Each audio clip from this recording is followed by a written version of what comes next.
inspiration struck and I found myself with a whole new body of work. Let me show you how it happened.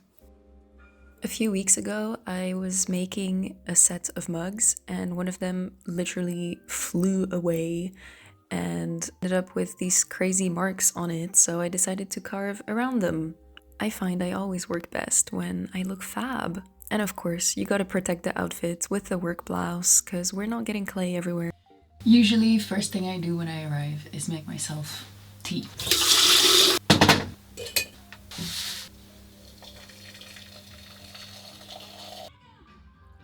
I found a pain au chocolat, so I have a snack. Also, it's way too warm. Okay, today we are trimming and engraving little test cups that I threw that are here, because yesterday they were still too wet. So hoping that they're not too dry. Let's find out together. Perfect. You know I'm a busy bee, always gotta be working on a few projects at the same time. But before we get into this, we need some music. Batterie à 100%.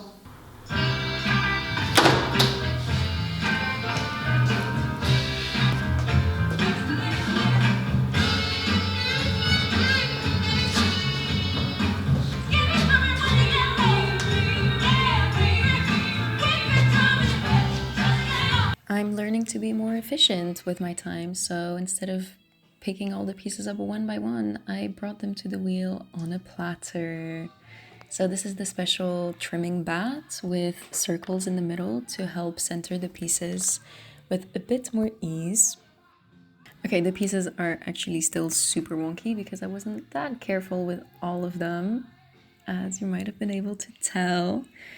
The board wasn't big enough for all of them, so I did carry some of them by hand. I'm still signing all my pieces by hand, so if you buy them, you know that extra love went into them. And then I also put a little number so that I can remember what color I used on which cup. And then we do the whole trimming process again, so stabilizing the cup, centering it, and trimming. I went into this whole project with no clear idea of how I wanted it to turn out. I just wanted to try out a few new different things, as I found some engobe in the studio and I really wanted to try it out. And I also found some really cool sgraffito tools. In the end, I find that it actually bears a resemblance to another project that I did earlier this year, or maybe it was last year already, where I used colors and kind of like very graphic lines to explore, or maybe more to express, how my body wanted to move when listening to music. And I find it's very interesting to kind of see a link between these two projects. As you might have been able to tell, they're still quite wet from the shape of the trimmings. The clay bits to stick it to the wheel did not stick to this one, and it just went everywhere. So this is what we're working with. I want to keep it. I want to do something with it, because I mean, this is also how this whole series was born, as I was trimming and the pot just kind of left. It's in the kiln right now, I don't have it, but I'll put a picture. And it just like got these, well, I mean, this one has it too, the marks from from the wheel, where it got hit on the wheel. And then it just kind of carved around those. So this is the essence of the series. Let's see what we can do with it. I really like this bit at the top, and then on the side, I would like it to be a bit more balanced and maybe take the bit that's kind of curving inwards to the outside. With stuff like this, it's always easier once you have it in your hands, and then you can kind of intuitively feel where things need to go. So this is the bit I was saying earlier. This way I find it to be a bit more balanced, and then the spout is going to be a bit more pronounced. Like that, so I'm pushing it in so that it comes out more on the other side, and it was still quite soft, so I was able to pull it. And then this is where the fun begins. So I'm just kind of grabbing whatever tools I can find And as I wasn't able to fully trim the bottom, there was still a bit of weight down there. So I got creative and just started carving it away. And actually, because of this extra weight, I think that the clay is still softer and so it guides the tools a bit differently. As you can see in these movements that I'm doing, it seems like my tool kind of slides off at the bottom, and I think it's specifically because of this extra thickness. So it's partly the clay and its consistency that's guiding me, but then it's also partly the tools, and I also have some sort of control over them, of course. And I'm not overthinking anything, I'm just going for it, turning it around, seeing where I think it could need another engraving, stripe, hole, even. And I loved just grabbing random objects, and here I try to recreate the marks that the wheel left with this big round scotch tape. Honestly, I think it's so extra to have this small of a jug. It's basically only like for the milk in your team. Now that all the pieces are trimmed, let's mix some and go.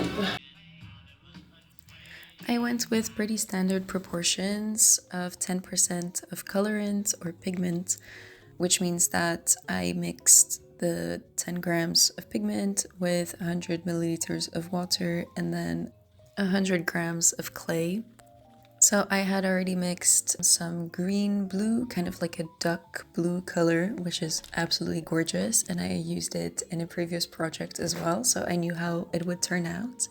But all of these other ones I hadn't tested yet, so I wanted to try them out on smaller pieces to see how they react with the clay and with the glaze and with the color of the clay, like how the color of the pigment comes out, because it's always different after firing. I tried a few different ways of mixing, but I think the best and most consistent one that required the less mixing was to add the pigment and the water, mix that into a sort of paste, and then add all of the clay in one go to make sure that it goes on smoothly onto the clay when you paint it on with a brush, like I plan on doing. You need to sieve it to get rid of any little lumps and bumps. And honestly, this was the most satisfying part. I couldn't find lids for all of the containers, so I had to kind of transpose and transvase the liquid into different ones because they were too small for the sieve, blah blah blah blah blah blah. I'll save you the details. Anyway, everything was ready to go. I applied it in relatively thick layers, always making sure that the brush was fully charged, and then I would do the inside just to see if I put a white glaze on the inside, how much the color comes through, and then a little cleanup and on to the next one. In the end, I think we have 4 different types of green, 2 different kinds of yellow, orange red, and 2 blues, I believe. This is really just working on a solid base to carve into later and reveal the white of the clay underneath. So the more even, basically, the better. I will glaze the outside of these fully, so it will get rid of kind of little inconsistencies, but it could be interesting to leave them bare, in which case I think I would try to even it out a bit more because they do still have the horizontal brush marks. Look at those colors! They look so nice. They're gonna be even more vibrant once fired.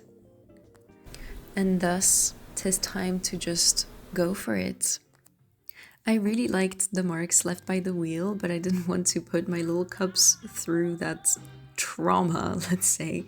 So I was very liberal with using the big scotch tape to guide the initial lines.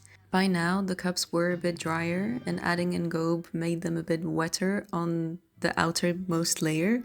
The tools don't slide that easily into the clay anymore.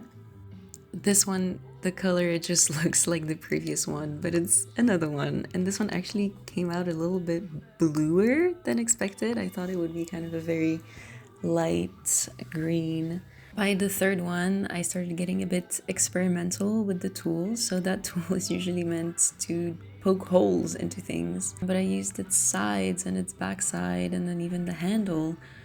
I was experimenting like this with all of the tools because if you hold them at a slightly different angle, they're gonna skip and they're gonna do a bit of chattering. and they're gonna slide and dig deeper or dig less deep, have a bit of a wider mark. It was just so much fun to see what could happen if I just let go. With this one, I really, really liked the first stroke that I did and then the little decorations that I added around it. And when I looked at it after doing that first sort of lightning strike, I was really worried I would destroy it by adding anything else. I was worried that whatever I would add would look ugly and would make it less visually interesting.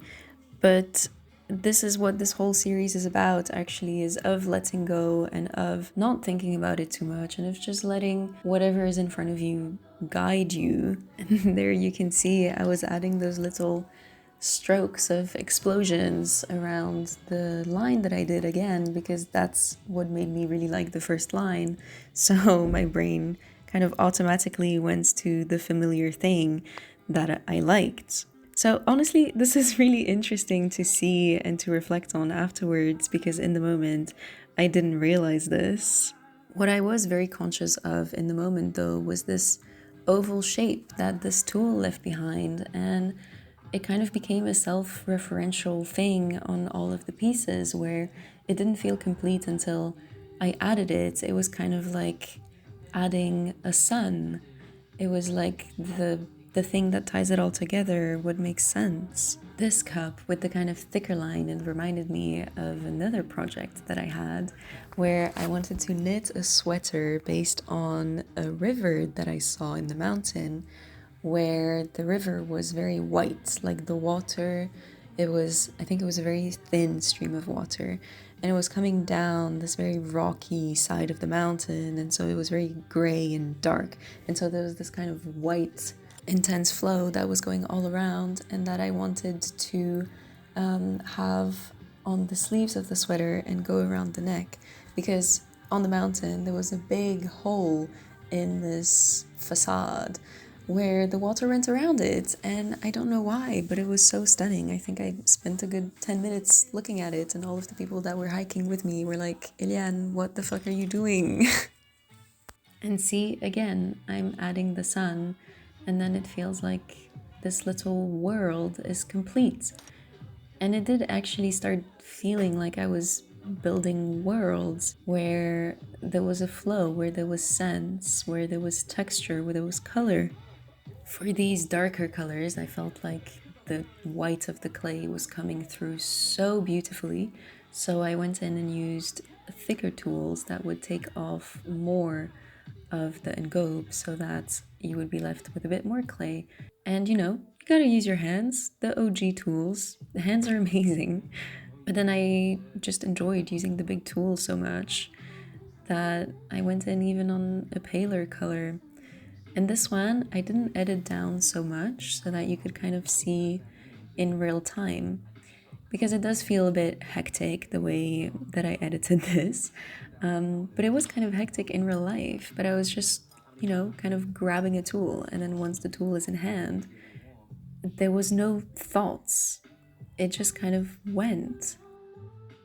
And yeah, like I said earlier, using different sides of the tool to get different depths of incision and different surfaces of the clay to incise, and using it in different spots and spinning it around and going back in and picking up a different tool and thinking about where to put the sun. I really feel like that one shape adds so much. I think maybe it's because it's the only shape that is fully enclosed back onto itself, because most of these lines go either from one end of the rim to the other end of the rim, or from one end of the rim to the bottom of the piece. It doesn't, like, it does cross back onto itself, but it doesn't close onto itself.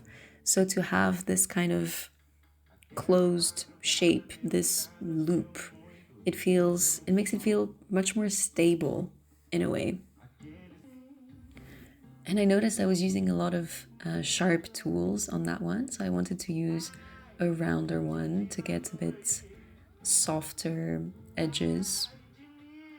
And I also played around a lot with, having a thick line next to very small detail, very small holes made with either brushes or a little needle to really get the most out of the small surfaces that I was working on.